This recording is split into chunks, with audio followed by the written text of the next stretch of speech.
Welcome to 108 news Telugu. బులెటిన్ల ముందుగా headlines. Jagan ఒక అసమర్థుడు, మంత్రి సత్యకుమార్ యాదవ్ విమర్శలు.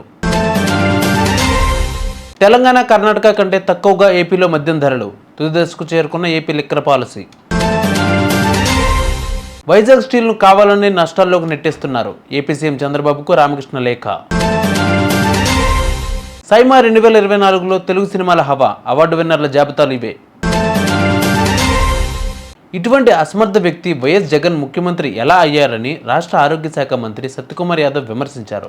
కొత్త ప్రభుత్వ వైద్య కళాశాలల్లో ప్రభుత్వ పరంగా తరగతులను నిర్వహించడం సాధ్యం కాదని, ఎన్ఎంసీ ఇస్తామని, ఎంబీబీసీ సీట్లు వద్దన్న సత్యకుమార్ లాంటి ఆరోగ్య శాఖ మంత్రి ఎక్కడైనా ఉంటారా అని వైసీపీ విమర్శలపై ఆయన తీవ్రంగా స్పందించారు.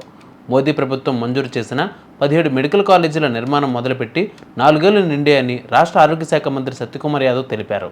ఇప్పటికీ పూర్తిగా నిర్మాణం అయింది ఒక్కటి లేదని, సగం పైగా పునాదుల దశలోనే ఉన్నాయని చెప్పారు.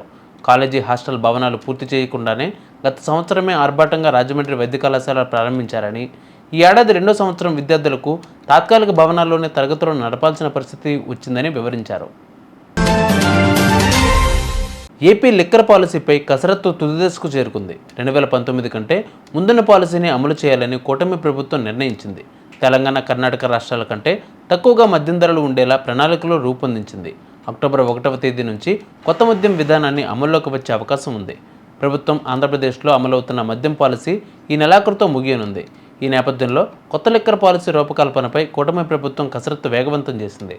ఈ పాలసీపై ఇప్పటికే మంత్రివర్గ ఉపసంఘం సమావేశం అవ్వగా, ఈ నెల 17వ తేదీన కేబినెట్ సబ్ కమిటీ తుది సమావేశం కానుంది. ఈ నెల 18న కేబినెట్ కొత్త లిక్కర్ పాలసీ ప్రాతిపదికలను ఉంచాలని నిర్ణయించారు. వైజాగ్ స్టీల్ ప్లాంట్ ప్రైవేటీకరణను అడ్డుకోవాలని ఏపీ సీఎం చంద్రబాబుకు సిపిఐ రాష్ట్ర కార్యదర్శి రామకృష్ణ లేఖ రాశారు. ప్రైవేటీకరణను ఆపేందుకు కేంద్రంపై ఒత్తిడి పెంచాలని కోరారు. వైజాగ్ స్టీల్ ఫ్యాక్టరీని ఉద్దేశపూర్వకంగానే నష్టాల్లోకి నెట్టి అమ్మేసేందుకు కుట్రలు పన్నుతున్నారని తెలిపారు. ఇప్పటికే వైజాగ్ స్టీల్లో 2 ప్లాంట్లను మూసివేశారని, 3వ ప్లాంట్ కూడా ఆపేందుకు చూస్తున్నారని రామకృష్ణ తెలిపారు. లక్షల కోట్ల విలువైన విశాఖ ఉక్కు ఆస్తులను కారుచౌకగా కట్టబెట్టేందుకు కేంద్రం పావులు కదుపుతోందని అన్నారు. వైజాగ్ స్టీల్కు ఐరన్ ఓర్ గనులు కేటాయించాలని కేంద్రాన్ని కోరాలని విజ్ఞప్తి చేశారు.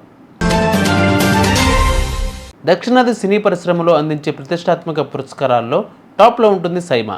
పాపులర్ అవార్డు సెరమనీల్లో ఒకటైన సైమా 2024 అవార్డుల ప్రధానోత్సవ కార్యక్రమం 2023కి గాను ప్రకటించిన ఈ అవార్డ్స్లో తెలుగు చిత్రాలు తమ సత్తా ఏంటో మరోసారి చాటాయి. నాని నటించిన దసరా, హాయ్నాన్న సినిమాలు పలు విభాగాల్లో పురస్కారాలు అందుకుని టాక్ ఆఫ్ ద టౌన్గా నిలుస్తున్నాయి. ఇదే నేపథ్యంలో నందమూరి బాలకృష్ణ నటించిన భగవంత్ కేసరి చిత్రం కూడా ఉత్తమ చిత్రంగా ఎంపికైంది.